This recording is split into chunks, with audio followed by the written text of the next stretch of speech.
എന്റെ വിമർശനം ഇത്തരത്തിൽ അടിസ്ഥാനരഹിതമായ കാര്യങ്ങൾ അദ്ദേഹം പലതവണ കോടതിയെ സമീപിച്ചു. അതൊരു വാർത്തയാക്കി ജനങ്ങളെ തെറ്റിദ്ധരിപ്പിക്കാൻ ശ്രമിച്ചു. അവസാനം സുപ്രീം കോടതി പറഞ്ഞു രാഷ്ട്രീയ സമരം നടത്തേണ്ടത് കോടതിയിൽ വന്നിട്ടല്ല, അത് തെരഞ്ഞെടുപ്പിൽ പോയി ചെയ്യാനാണ് പറഞ്ഞത്. അത് സത്യത്തിൽ അതിനല്ലേ മറുപടി പറയേണ്ടത്? എന്നോട് ഇതിനാ ദേഷ്യപ്പെടുന്നത്. ഇന്നത്തെ പത്രസമ്മേളനത്തിൽ സ്വരാജിനെ രൂക്ഷമായി ആക്രമിക്കുകയായിരിക്കുന്നു. കോടതിയിൽ പോകുന്നതിന് കുഴപ്പമില്ല, പക്ഷേ അന്തംഗമ്മിയോടൊപ്പം സ്വരാജ് സംസാരിക്കുന്നതിനുള്ള രൂക്ഷമായ ഭാഷയിലാണ് സംസാരിച്ചിരിക്കുന്നത്. ഞാനതേ ഭാഷ തിരിച്ചുപയോഗിക്കുന്നില്ല. മാത്രമല്ല, അദ്ദേഹം ഒരു തരം താഴ്ന്ന രാഷ്ട്രീയ കൗശലമാണ് കാണിച്ചിരിക്കുന്നത്. കാരണം ഞാൻ പറഞ്ഞ കാര്യത്തിനല്ല മറുപടി. അദ്ദേഹം നേരെ പറയുന്നത് അദ്ദേഹത്തിന്റെ ഉപജീവന മാർഗമാണ്, ബ്രെഡ് ആൻഡ് ബട്ടറാണ്, അപ്പോൾ പ്രാക്ടീസ് ചെയ്യും എന്നൊക്കെയാണ് പറയുന്നത്. ഇതാര് ചോദിച്ചു? അദ്ദേഹം പ്രാക്ടീസ് ചെയ്യരുതെന്ന് ഞാൻ പറഞ്ഞു. അദ്ദേഹം പ്രാക്ടീസ് ചെയ്താൽ എന്ത്, ചെയ്തില്ലെങ്കിൽ എന്ത്? ഓരോരുത്തരും പ്രാക്ടീസ് ചെയ്യണോ വേണ്ടോ എന്നൊക്കെ അവരവരുടെ തീരുമാനമാണ്. അതൊക്കെ അദ്ദേഹത്തിന്റെ സ്വാതന്ത്ര്യം. അതിലൊന്നും അഭിപ്രായം പറയാൻ പോലും ഞങ്ങളാരും വരുന്നില്ല. അദ്ദേഹത്തിന് ഇഷ്ടം പോലെ ചെയ്യാം. സത്യത്തിൽ അദ്ദേഹം എനിക്ക് മറുപടി പറഞ്ഞതല്ല. അദ്ദേഹം ഇടയ്ക്കിടയ്ക്ക് ഇത് പറയാറുണ്ട്. ഈ പറയുന്ന കാര്യം ഇടയ്ക്കിടയ്ക്ക് പറയാറുണ്ട്.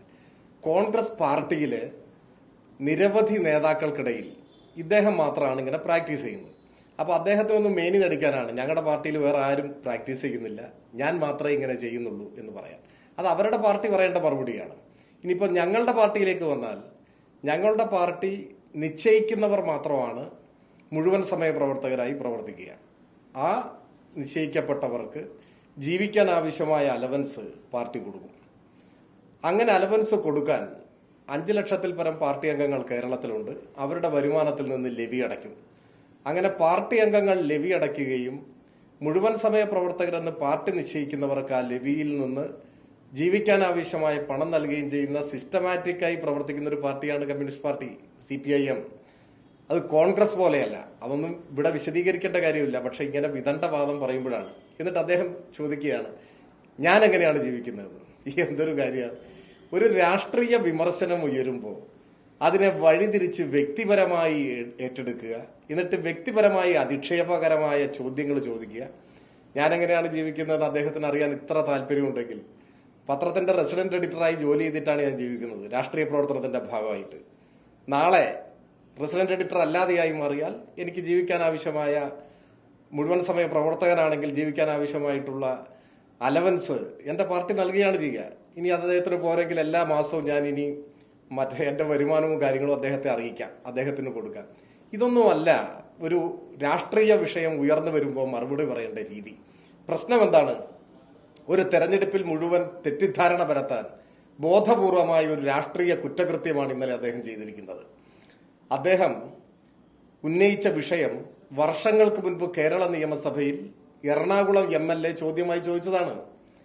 തോട്ടപ്പള്ളി സ്പിൽവേയുടെ ഷട്ടറുകൾ എന്നാണ് ഉയർത്തിയത്? എന്തിനാണ് ഇങ്ങനെ തെറ്റിദ്ധരിപ്പിക്കുന്നത്?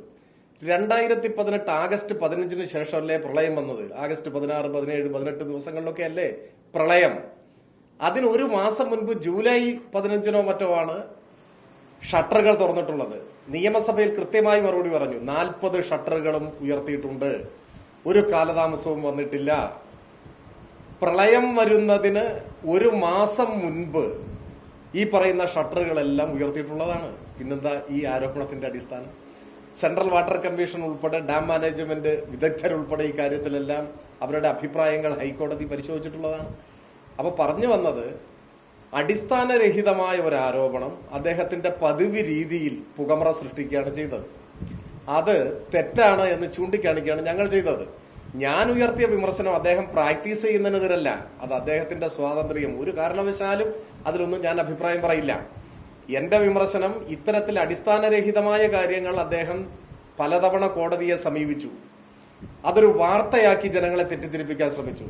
അവസാനം സുപ്രീം കോടതി പറഞ്ഞു രാഷ്ട്രീയ സമരം നടത്തേണ്ടത് കോടതിയിൽ വന്നിട്ടല്ല, അത് തെരഞ്ഞെടുപ്പിൽ പോയി ചെയ്യാനാണ് പറഞ്ഞത്. അത് സത്യത്തിൽ അതിനല്ലേ മറുപടി പറയേണ്ടത്? എന്നോട് ഇതിനാ ദേഷ്യപ്പെടുന്നത്.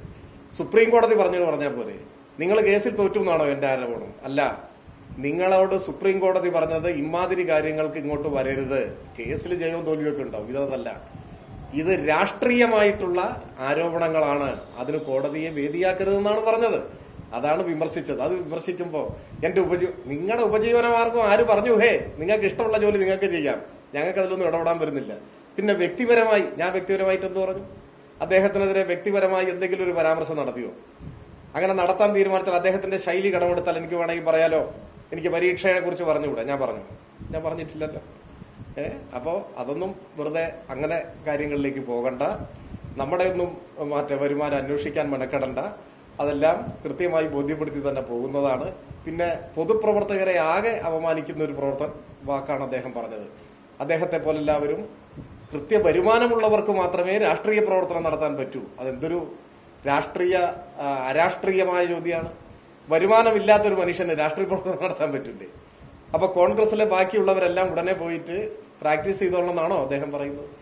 അപ്പോ നേരിട്ടുള്ള ചോദ്യങ്ങൾക്ക് നേരിട്ട് മറുപടി പറയാതെ അതിന് വളഞ്ഞ വഴി പോയിട്ട് ഉന്നയിക്കാത്ത കാര്യങ്ങൾക്ക് മറുപടി പറയുകയും ആക്ഷേപിക്കുകയും ചെയ്യുന്നത് നല്ല രീതിയല്ല. ഇപ്പൊ അത്രേ പറയുന്നുള്ളൂ. അദ്ദേഹത്തിന് കൂടുതൽ എന്തെങ്കിലും പറയാനുണ്ടെങ്കിൽ അപ്പൊ നമുക്ക് ബാക്കി വിശദമായി തന്നെ എല്ലാ കാര്യങ്ങളും ചർച്ച ചെയ്യാം.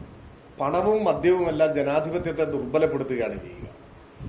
ജനാധിപത്യത്തിൽ യഥാർത്ഥത്തിൽ പൗരന്മാർ വോട്ട് ചെയ്യേണ്ടത് രാഷ്ട്രീയ പാർട്ടികളുടെ നയപരിപാടികൾ മനസ്സിലാക്കി അതിന്റെ അടിസ്ഥാനത്തിലാണ്. എന്നാൽ അതിൽ നിന്നും പണവും മദ്യവും പാരിതോഷികങ്ങളും കൊടുത്ത് ജനാധിപത്യത്തെ വിലക്കെടുക്കാൻ, ജനവിധിയെ അട്ടിമറിക്കാനുള്ള നീക്കം പലപ്പോഴും ബൂർഷ്വാ രാഷ്ട്രീയ പാർട്ടികൾ ചെയ്യാറുണ്ട്. ഇപ്പൊ പാലക്കാട് നിന്ന് വരുന്ന വാർത്ത അതിന്റെ ഒരു തെളിവാണ്. പണം കയ്യിൽ വെച്ച് കൊടുക്കുന്ന ദൃശ്യം സഹിതമാണ് പ്രചരിക്കുന്നത്. തെരഞ്ഞെടുപ്പ് കമ്മീഷൻ കർശനമായ നടപടി സ്വീകരിക്കേണ്ടതാണ്. ഇങ്ങനെ പണം കൊടുത്ത് വോട്ടർമാരെ സ്വാധീനിക്കുന്ന ബി ജെ പി മാത്രമല്ല, കോൺഗ്രസും അത്തരം ആരോപണങ്ങൾ പലപ്പോഴും നേരിട്ടിട്ടുള്ളവരാണ്. ജനങ്ങൾ ജാഗ്രത പാലിക്കണം. നിർഭയമായും സ്വതന്ത്രമായും വോട്ട് രേഖപ്പെടുത്താൻ തയ്യാറാവണം. പണത്തിനും പാരിതോഷികങ്ങൾക്കും മുന്നിൽ സമ്മതിദാനാവകാശം അടിയറ വെക്കരുത് എന്നാണ് ഞങ്ങൾക്ക് പറയാനുള്ളത്.